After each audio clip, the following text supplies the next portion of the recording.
Real quick, before we get into the show, I wanted to share a new service called Getita that Ken and I have been using that has made us over $10,000 in Amazon reimbursements. The service requires no monthly subscription, and Getita collects a small percentage of the money they recover for you. It takes less than 5 minutes to set up and works on all Amazon marketplaces. Go to Getita.com, Getida, and enter promo code FTM400. That's FTM for Firing the Man 400 to get your first $400 in reimbursements commission free. How much money does Amazon owe you? All sports do, I think, because there's so many elements that are just so valuable to creating a team and building a business. But baseball specifically, because it's such a high percentage of failure that you have to be able to endure to stick with the game. I mean, it's a cliche, but like you hit 3 out of 10, you hit 3 out of 10, you hit 300, you're going in the Hall of Fame if you're a pro player. So to be able to endure that much failure and keep showing up each day and keep playing is a big part of what we all have to go through as business owners. And what's going to happen for most people, they're going to log in and they're going to see that they have no business credit score at all because they don't have enough accounts reporting for Dun & Bradstreet to deem that you're a reliable, borrower with these other businesses. So it takes a little bit of time to build that up. And it takes a few months typically of reporting and getting different accounts to report to the Business Credit Bureau in order to get that score to show, hey, this business has been reliable in the past. So they have a venture card and they just released a new high tier card called Venture X. And it's like these banks are all competing with each other for share of wallet of high spend individuals, good credit worthy individuals. Capital One's kind of been out of the game of like having a high tier card and they just put one out. So just like a car company, you see like the Ford Bronco come out and compete with this car or whatever it is. The credit card companies are doing the same thing. Welcome everyone to the Firing the Man podcast, a show for anyone who wants to be their own boss. If you sit in a cubicle every day and know you are capable of more, then join us. This show will help you build a business and grow your passive income streams in just a few short hours per day. And now your hosts, serial entrepreneurs David Schomer and Ken Wilson. Welcome everyone to the Firing the Man podcast. On today's episode, we have the pleasure of interviewing Eli Facenda. Eli, the travel guy, is a travel-loving entrepreneur based in Austin, Texas. Eli has visited 35 different countries over the last 3 years while growing 2 businesses and is passionate about helping entrepreneurs experience more freedom through leveraging credit. In 2021 alone, Eli has been a full-time nomad and has flown on nearly 50 flights for free, many of which have been first class. He has additionally gotten 40 plus nights in hotels for free, equating to over $40,000 in free travel this year alone. Incredible. Welcome to the show, Eli. First things first, tell us a little bit about yourself and your path to becoming an entrepreneur. Awesome. Yeah, David, thank you for having me and Ken, you as well. And really excited to be here and share my story. And if I take it back, my first kind of foray in entrepreneurship really started at a young age. I remember like when I was a kid growing up, I had some of these kind of insights and ideas of like, it'd be cool to create that or to want to do this. Right. And so I kind of had that natural bug in me. At the time, I didn't even know what the word entrepreneur meant. It was more like inventor was the phrase that we used for like coming up with ideas, but that was always there. And then years later, when I was in college, I actually had the opportunity to join this international sports tour company, which I now still own and operate with business partners today. And so I was really captivated by this idea because I love the people that were building it and the opportunity to travel that it provided and all that. But really what drew me in was this idea of freedom and being able to really build something and get my hands on something and have this kind of big vision of something and go and really start to create. And so it was kind of the creative impulse in me that really led me to entrepreneurship and got me really excited. Also, as a former athlete, I love the competitive side, the team building side. And so I brought together all these different facets. And when I had this opportunity coming right out of school to jump in with this company at a really early stage or go work, kind of a 9 to 5, go into, finance or down that path, it was like a clear, let's go the entrepreneurship ride and have some fun. So that's what first got me into it. Awesome. One follow-up question I have, your first venture, was it a lemonade stand? Were you mowing lawns? What was your first venture? The first one where I got paid was mowing lawns. The first one I tried was actually taking a bunch of like flowers and random spices from the cabinet and mixing with water and trying to sell that to my neighbors as like perfume and cologne. So I thought it was genius. I was like, I don't know why they wouldn't want to buy this. I think I got like $1 or $2 out of it. But that was my first attempt at like, let's go sell something. Yeah, very cool. So Eli, a lot of the times, so like David and I, we did the traditional journey where we went in, worked at corporate America, and then we kind of got fed up and like, there's more to this. And so we kind of pivoted out. So your journey is kind of, you had a choice. You're like, do I want to go into corporate America or do I want to, travel the road unknown? And so you chose that road unknown. So can you discuss, like, as you're making that decision, if you look back on it, like, what were you thinking? And did you have fears? And do you have any regrets? Yeah, great question. And so taking you back to kind of my mindset during that time, it really started when I was studying abroad in Barcelona. I had two goals going to college. One was to play Division I baseball and one was to study abroad. I was able to do both of those. But the abroad experience had such a profound impact on me. Just this like idea of seeing the world and traveling and kind of have this freedom over there. I really loved it. And after that, I actually had an internship in like, kind of traditional like sales internship. I'm in a cubicle for 40 hours a week, just like putting numbers into spreadsheets. And I like hated my life. And that contrast just made it super clear. Like, I want more of this. I want less of this. And so as things kind of unfolded, I was looking at jobs and opportunities. And as I mentioned, this one, came around where it was actually my former high school baseball coach was starting this sports tour company where we take sports teams overseas to go compete and have vacations and all this stuff. And so I heard about this opportunity and I was like, that feels like a lot more freedom and just like opportunity and all this stuff. And the idea of working in kind of like a 9-to-5, putting on a suit and tie and going in, having like a, kind of traditional office environment and boss, I was just like so turned off by it. I was like, I will do anything not to do that. Plus, this was a great opportunity, something I actually cared about. So it really was kind of a dream opportunity. So honestly, I probably didn't have enough fears going into it because I was like immediately like, I'm in, let's go, let's do this. And, I was talking to my parents and like, well, what about this? And what about this? And what about this? And I was like, I'll figure it out. So I think that kind of just speaks to a lot of us as entrepreneurs, that impulse to be like, you know what, I have a vision, I'll take the action, I'll figure out the details later, which can be a good thing and a bad thing. But at that point, it was kind of the excitement of this like freedom oriented lifestyle that really was the main thing occupying my headspace at the time. Very nice. Can we dive into your path within that company? And just for the audience, we were having a little chat before the podcast about entrepreneurship versus intrapreneurship. And we were just starting to get into it. And I said, pause, this is good stuff. We got to save it for the podcast. And so can you talk about your journey within that company? Yeah, totally. And I was super fortunate because when I started out at the company, the owners who are now my partners were really supportive in me and basically giving me a lot of freedom and flexibility. So I kind of came into this role where I was going to grow business development and sales and start to handle some of the operations and more travel companies. So I was even doing the travel booking. But my mindset, and I had read a book called Linchpin by Seth Godin, was basically like, I want to get equity in this thing. They didn't really know that yet. And I was just like, that's my goal. That's my mission right now. And so I was trying to take on everything that I could to make myself irreplaceable, basically just to contribute as much value as I can. And that's actually how I got into the whole credit and travel hacking thing too, because I was like, well, we're traveling a lot. We're spending a lot on travel. Maybe I can save the company some money through this travel hacking thing. So that was kind of my mindset at the time. In retrospect, I think it was actually a really, really good path that it gets overlooked a lot. So many people have this trendy idea of like, I want to be an entrepreneur, especially if you're young. I want to be an entrepreneur. I want to be my own boss. I want to have freedom, which is great. But you don't really have a lot of breathing room to mess up, especially if you're young and you don't have the financing or the background and skills. And it takes a little bit of time to figure out some of these entrepreneurial skills, systems, operations, management, communication, sales, finance, all of this stuff. And so for me, I got to kind of dabble with that stuff without it being entirely just like month to month living and breathing on what I produced that month, because we were building the business and there were some things already established. So it was a really, really powerful beginning. And then through there, as I kind of just built the company with these guys and started to create more value, there came around a time when we started talking about equity and we agreed that we'd make great partners. And so I got to become an equity partner in that. And then we started hiring people underneath of me to really start to take off some of these key roles within the company and within the business and move more from like a employee into manager and more into like an ownership type role now. So we all, wear multiple hats still, as most do with a small business, but that was the journey. But the skill sets I got to learn through that process, I mean, just unbeatable, and super grateful to be able to have had that. Yeah, that's awesome.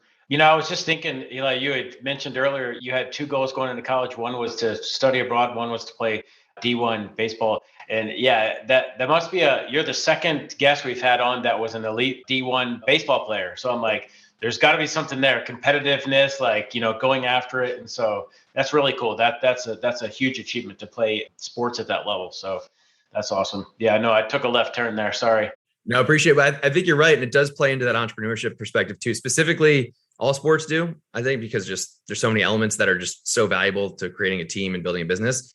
But baseball specifically, because it's such a high percentage of failure that you have to be able to endure to stick with the game. I mean, it's a cliche, but like you hit 3 out of 10, you hit 3 out of 10, you hit 300, you're going in the Hall of Fame if you're a pro player. So to be able to endure that much failure and keep showing up each day and keep playing is a big part of what we all have to go through as business owners.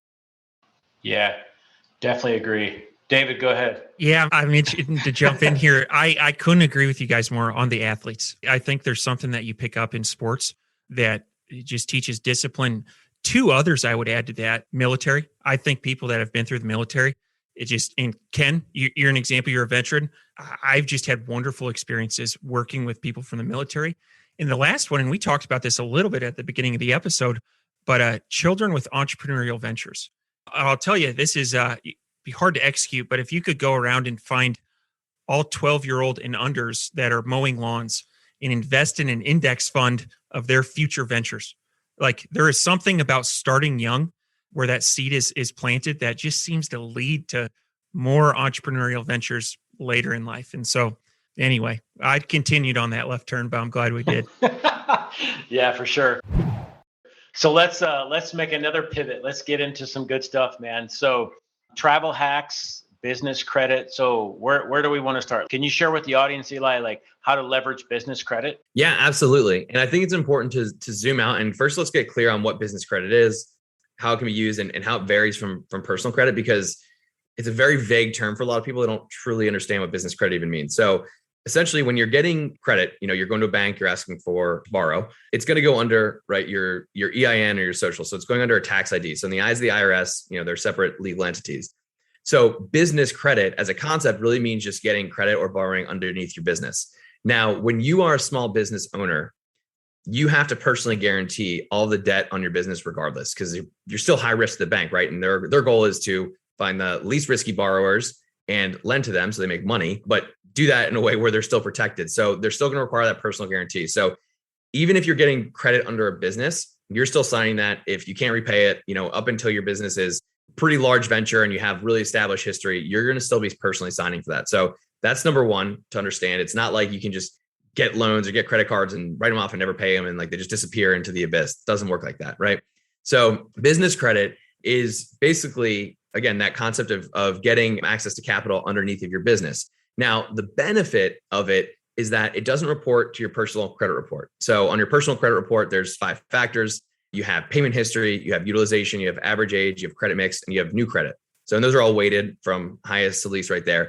And what happens is if you get business credit, and let's say you get a business credit card and it has a $20,000 limit and you max that thing out, right? No impact on your personal credit because it's not showing up in your personal credit report. Now, if you do that with a personal card, your utilization, that second factor of credit, would skyrocket and your score would plummet, which would mean that you're handcuffed from basically being able to get lending again, because again, regardless of if you're applying under your own name or under the business, they're checking your personal credit too, because you're the guarantor.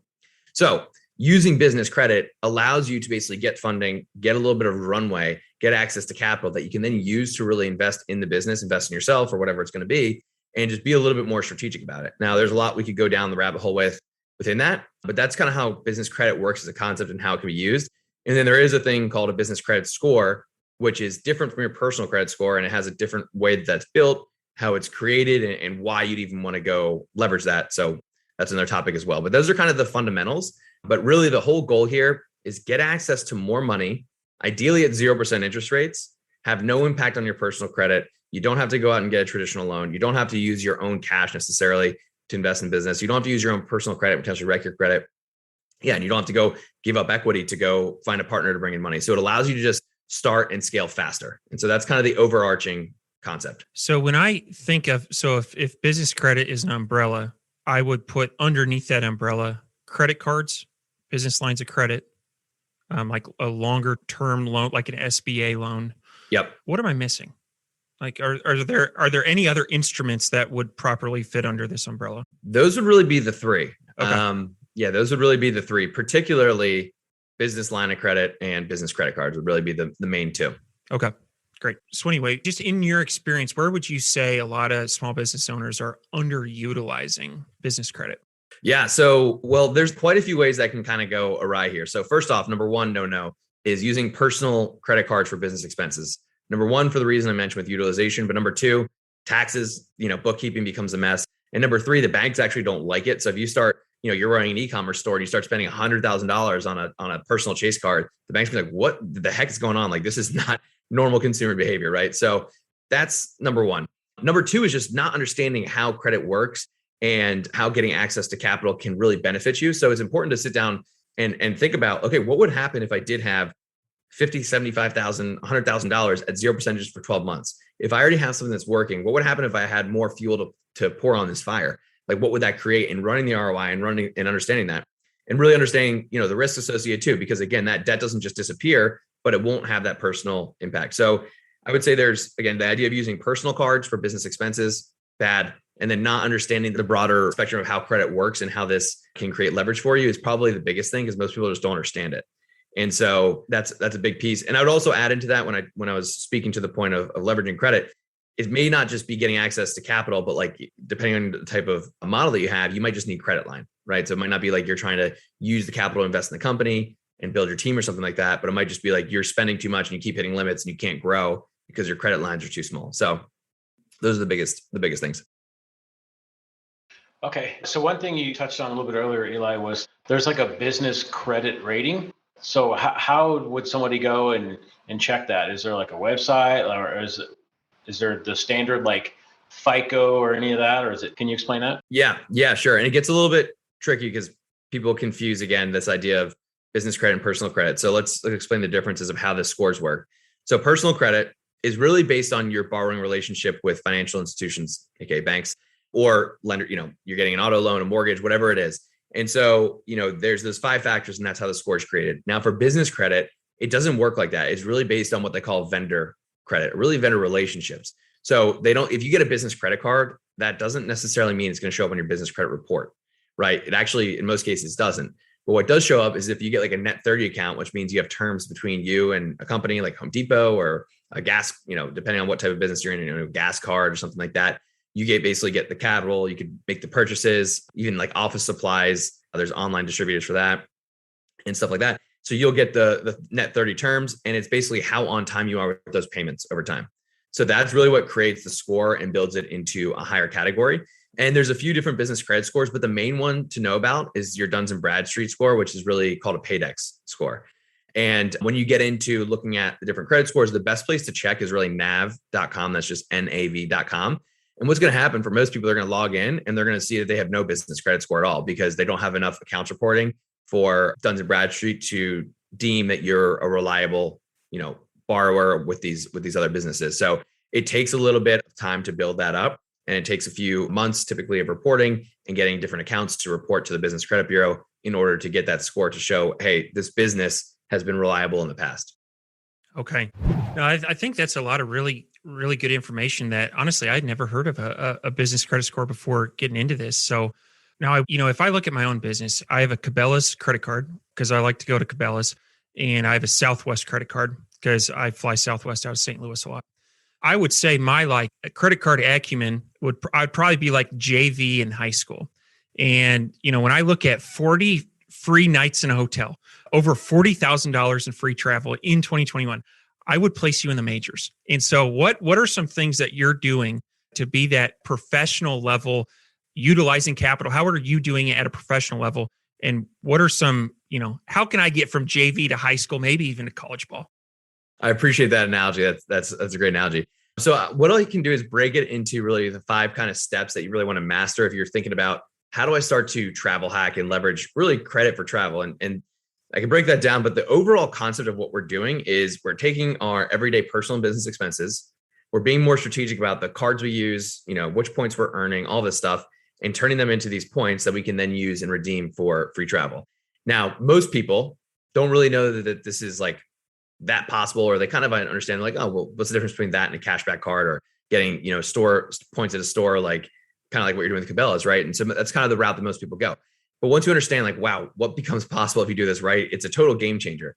And the reason that's even important is because if you think about the core drivers, the core reasons that most entrepreneurs are getting into business, there's often two main ones that keep coming up. It's impact. They want to have that impact and kind of legacy, and they want to have freedom. They're just tired. The name of the show is Firing the Boss.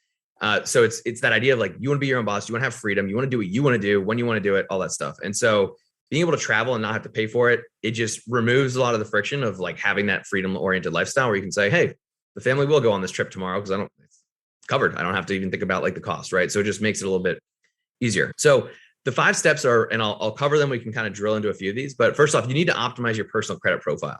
What that really means is you want your score over 700, ideally over 720 to get approvals for rewards cards, because again, these are lucrative cards, but banks are looking at who is most likely to pay us back. And that's why this exists, because they want to incentivize that person to come build a relationship. So that's why these points and these programs exist. So you want to optimize your personal credit. And then number 2 is you want to start earning the right points. So not all points are created equal. And like you said, you have the Cabela's thing, you have the Southwest card. A lot of people are earning cash back, or they might get like discover points. And the analogy that I want to point to here is really think of it this way. Have you guys been to like Mexico before? So, pesos and dollars, not the same, right? If someone came up to you and said, do you want 110 Mexican pesos or 100 US dollars? You'd be like, yeah, I'll take the US dollars. Thank you. Like, it's a pretty easy trade. The same thing works in points, right? And so what happens is most people see like, well, this one has 100,000 sign up bonus, or this one has this many points, and this one only has 80,000. So I'll take the higher number. But they don't realize that the 80,000 points that you're going to earn is worth like 3 times as much because the value is higher. So you want to know which points to earn, and you want to start earning the right points.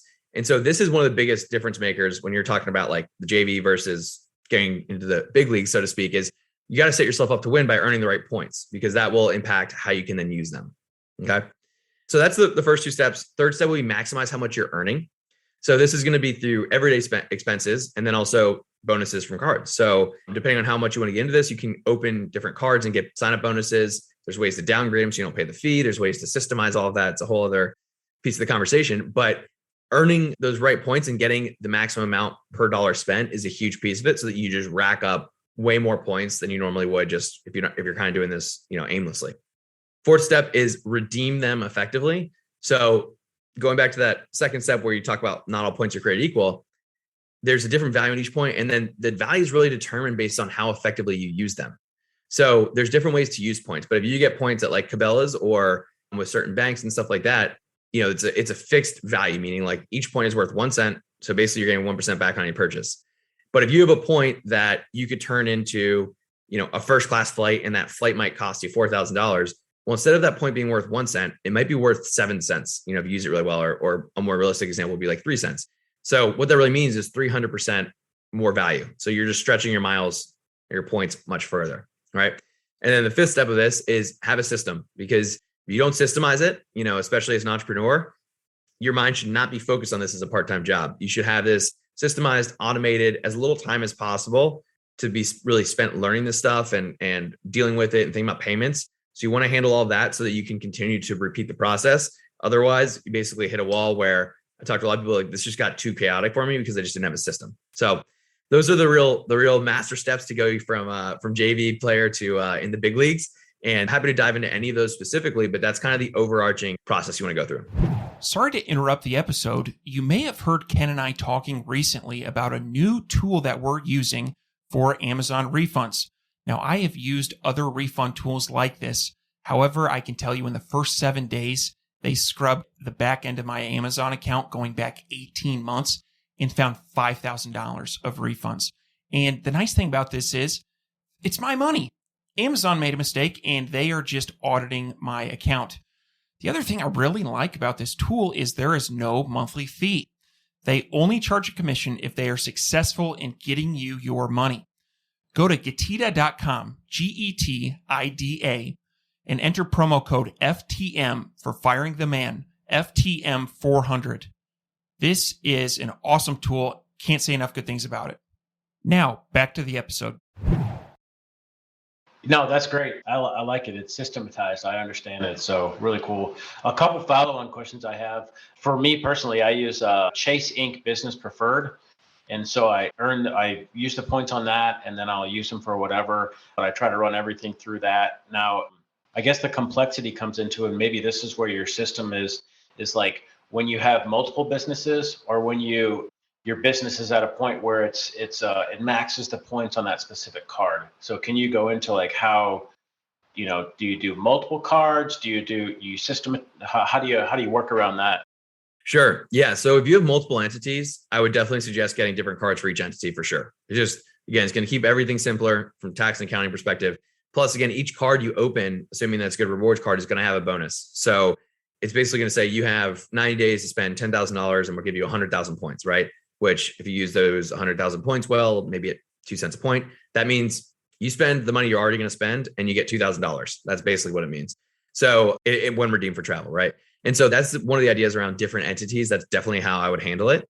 And then from the perspective of maxing out the cards, you're never really going to max out just the ability to earn points on a certain card. But what you will max out sometimes is what they call like category bonuses. So the Chasing Preferred, for example, will say 3x, you get 3 points per dollar spent on ad spend, but they only allow you to spend up to $150,000 a year on that category and get the bonus points. So after, on your $151,000, it'll go down to 1 point earned. So you have that kind of buffer. For most people, that's not really a limit they're running into too much, but depending on the size of your business, it could be.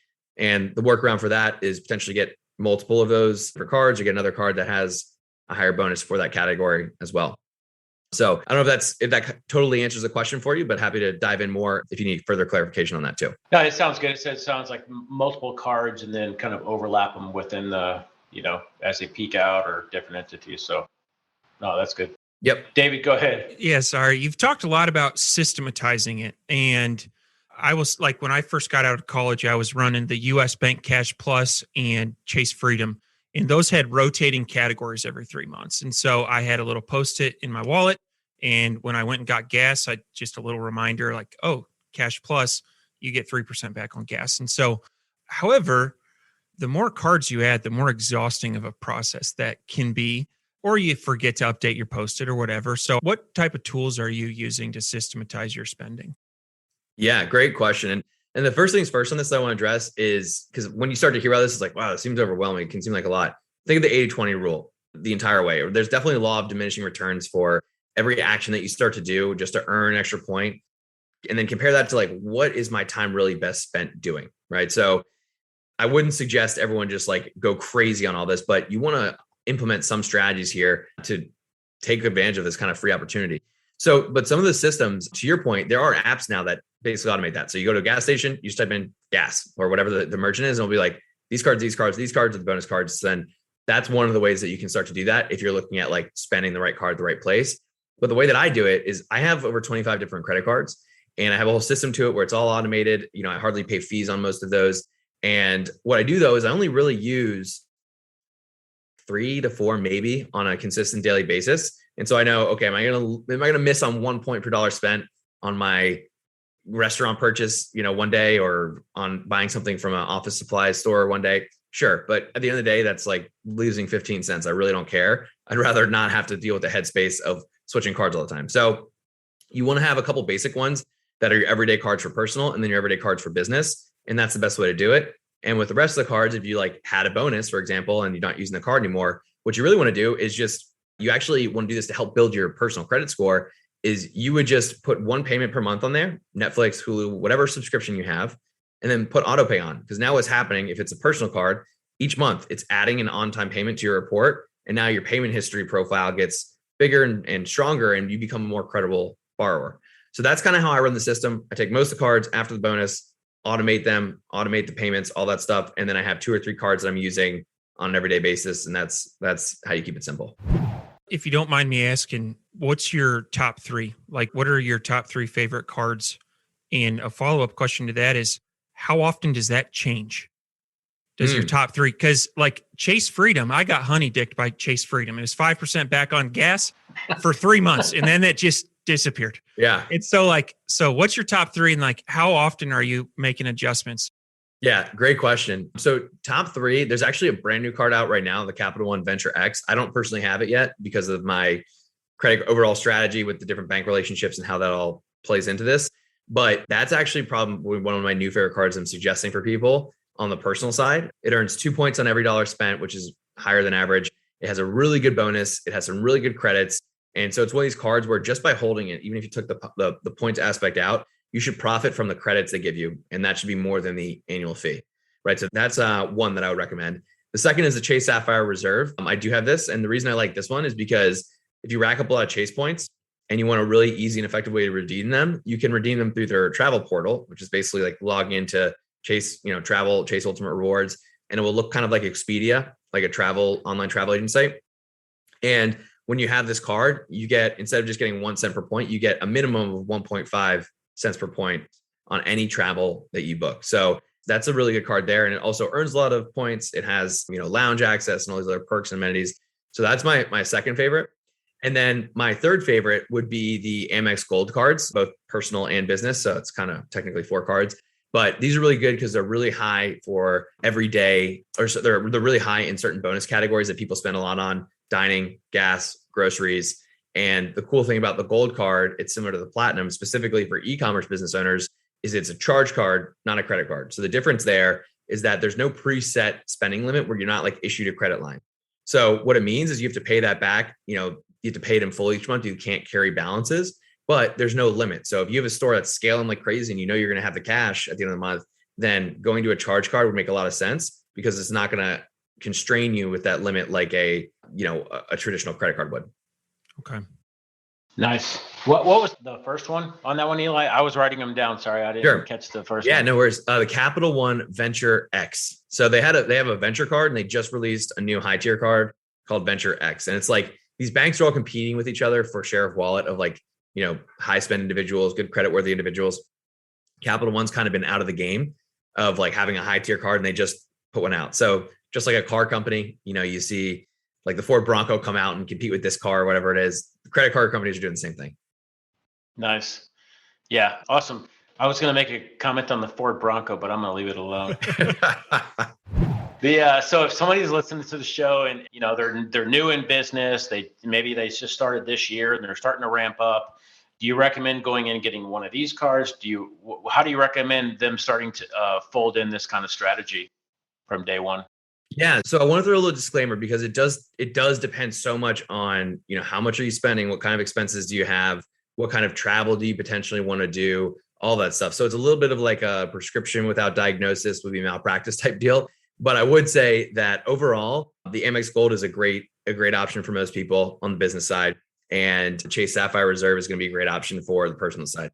Now, those do have higher fees. So you just want to look at like, okay, what are the benefits and credits for this? Okay, am I going to use that credit? Am I going to use that credit and that credit? And is it worth it? Like an example, the Amex Gold personal card. It's a $250 annual fee, but it gives you $10 a month in Grubhub or a couple other restaurants, and then $10 a month in Uber. So that's $20 a month times 12 months. So $240 in credits. The fee is $250. So the actual net effective fee is $10. And there's a couple other perks that basically allow you to profit just from holding the card without even the points. So you want to look through those types of things and figure out like, is this the right card for me? So that's really how I would be thinking about it. And again, layer in what type of travel do you want to do? Are you near a specific airline hub that makes sense for you? Is there a specific hotel brand that you'd like to stay with? All that stuff. Okay. Yeah, fair enough. David, sorry, go ahead. So I was getting a rental car the other day, and I heard the person next to me say, "Oh, you don't need insurance. Your credit card company, that's one of the benefits."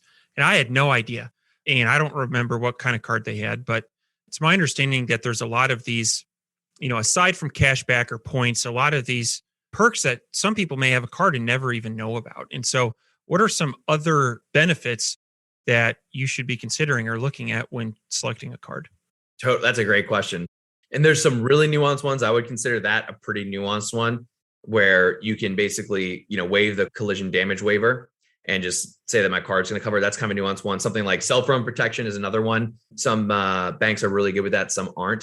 So those are definitely factors. But a couple of the main ones, I would say lounge access, if you travel a decent amount, is amazing. I mean, being able to go before your flight, have, comfortable seating, good Wi-Fi, free drinks, free food, also like other people, depending if you're a business owner and you like to network, great opportunity to do that because it's kind of that oftentimes is the type of other person that's in that room.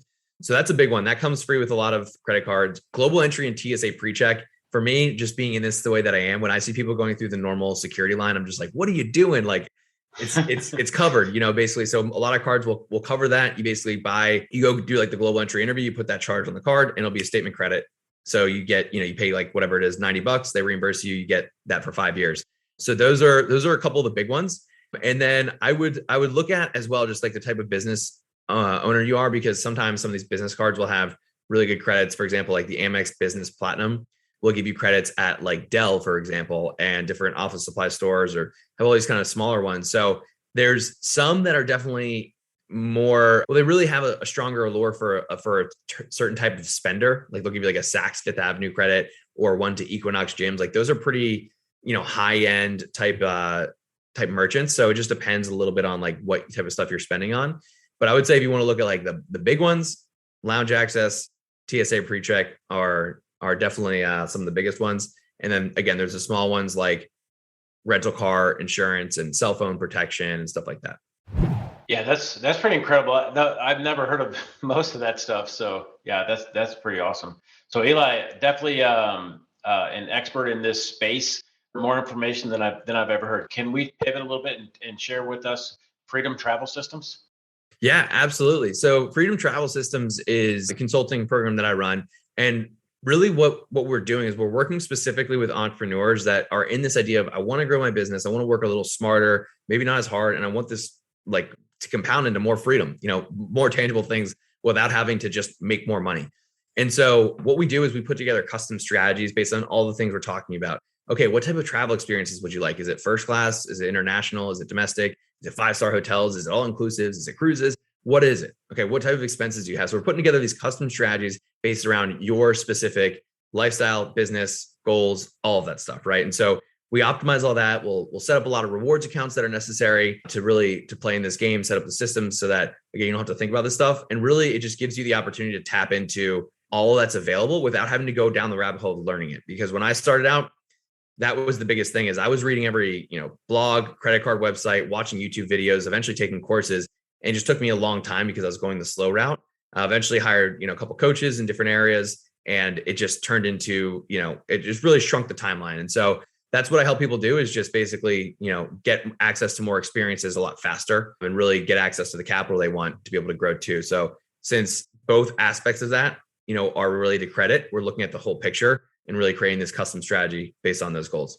Cool. That's awesome. Yeah. If you're listening to the show and, you're at the level where you want to be more efficient and utilize the services. Yeah, definitely. We'll have in the show notes all the links to, to Eli's Freedom Travel Systems and everything else. Is there anything else we want to cover before we head into the fire round? I've got two more for you. So you had mentioned a little bit earlier, something that's very important to our audience, and that is 3% cash back on ad spend. What was that card? Chasing Preferred does, so it's 3 points per dollar spent. So 3% would mean if you're getting them at 1 cent per point. But just alone, again, that's why you want to have to think about this, because if you had that you were earning 3 points per dollar spent, and then you had the Chase Sapphire Reserve too, now you're redeeming at 1.5 cents per point.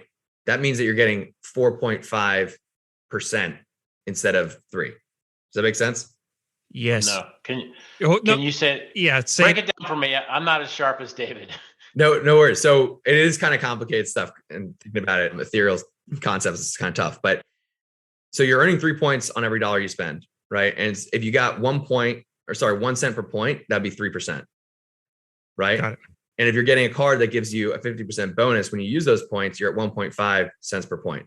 You see what I'm saying? So you get an extra 50% value. So okay.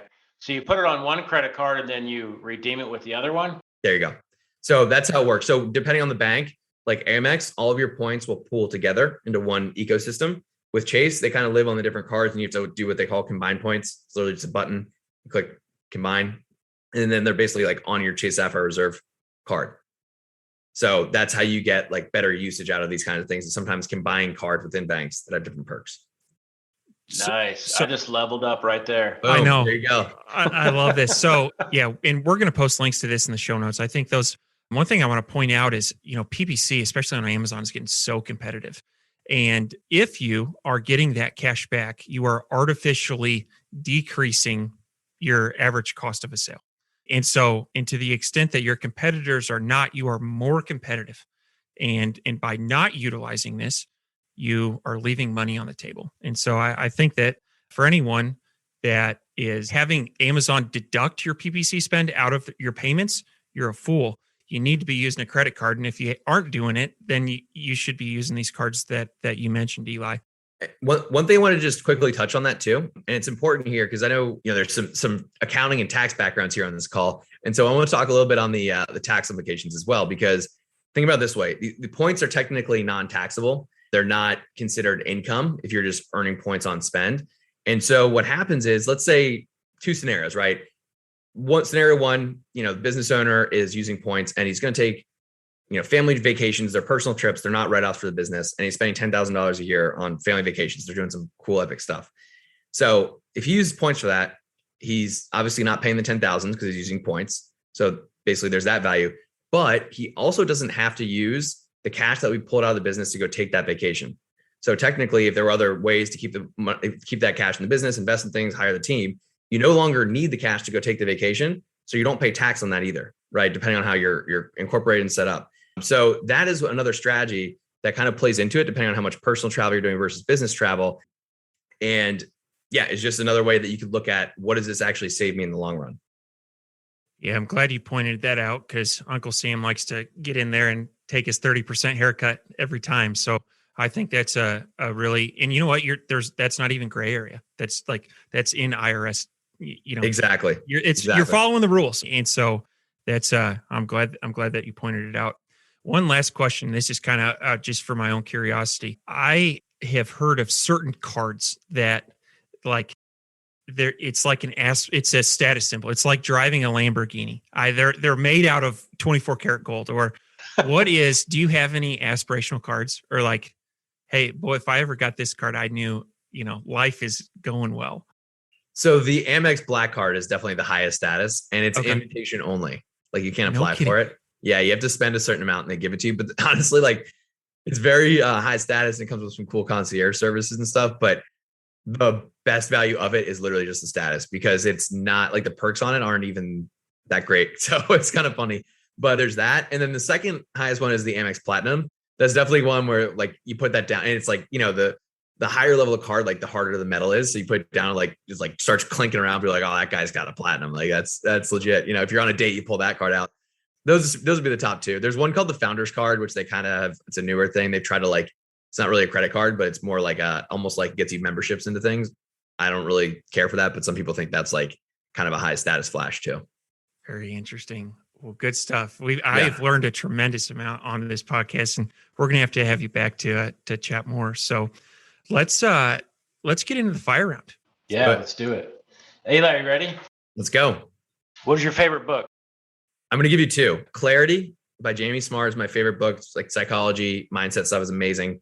Totally shifted my view on reality when I first read that. And then business book is The E-Myth by Michael Gerber. Just incredible. If you're getting in entrepreneurship, you got to read that book. And who wrote Clarity? Jamie Smart.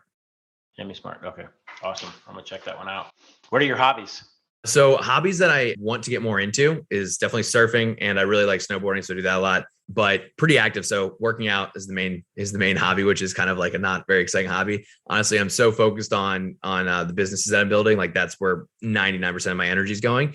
But I would say surfing and snowboarding would be the two main hobbies. Nice. Very cool. What do you think sets apart successful entrepreneurs from those who give up, fail, or never get started? Purpose. And also how short or long term they're looking. Okay. Awesome. No, that is good. Yeah. It's a journey, right? Yeah. And consistency. I mean, I would throw in that with that consistency over time. I especially, on the younger side, I see so many entrepreneurs that are in their 20s, they're just starting out and it didn't work. I'm like, how long have you been doing this? 70 days. And yeah, no wonder it didn't work. Try for a year or two or three, and then tell me. So that's part of it. Yeah. Awesome. Excellent advice. David, you want to close out the show? You bet. So for all of our listeners that are looking to get their, get more free travel, get more free nights and want to get a hold of you and in Freedom Travel Systems, what's the best way to get a hold of you? Yeah. So the best way, you could just go to freedomtravelsystems.com, but really the best way to just engage with me, ask questions is going to be on my Instagram. It's at Eli Travel Guy is my main page. So follow me there, shoot me a message. I'm sharing all sorts of tips, strategies, hacks, ideas around how you can leverage credit, how you can travel more for free, showing kind of behind the scenes of when I'm traveling, how I'm doing it, all that stuff. And if you need like a quick card recommendation, just shoot me a message there, and I can try and help you out as best as possible. So awesome. Well, thank you so much for being a guest on the Firing the Man podcast, and look forward to doing it again. Awesome. Thank you guys for having me, and it was a blast. Thank you, everyone, for tuning in to today's Firing the Man podcast. If you like this episode, head on over to firingtheman.com and check out our resource library for exclusive Firing the Man discounts on popular e-commerce subscription services. That is firingtheman.com/resource. You can also find a comprehensive library of over 50 books that Ken and I have read in the last few years that have made a meaningful impact on our business. For that, head on over to www.firingtheman.com/library. Lastly, check us out on social media at Firing the Man and on YouTube at Firing the Man for exclusive content. This is David Schomer. And Ken Wilson. We're out.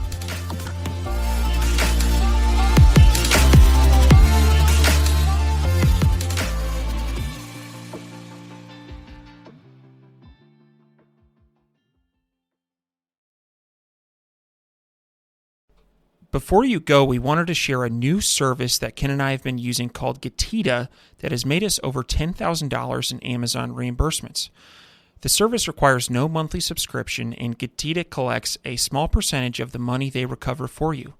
It takes less than 5 minutes to set up and works on all Amazon marketplaces. Go to Getita.com, Getida.com, and enter promo code FTM400. That's FTM for Firing the Man 400 to get your first $400 in reimbursements commission free. How much money does Amazon owe you?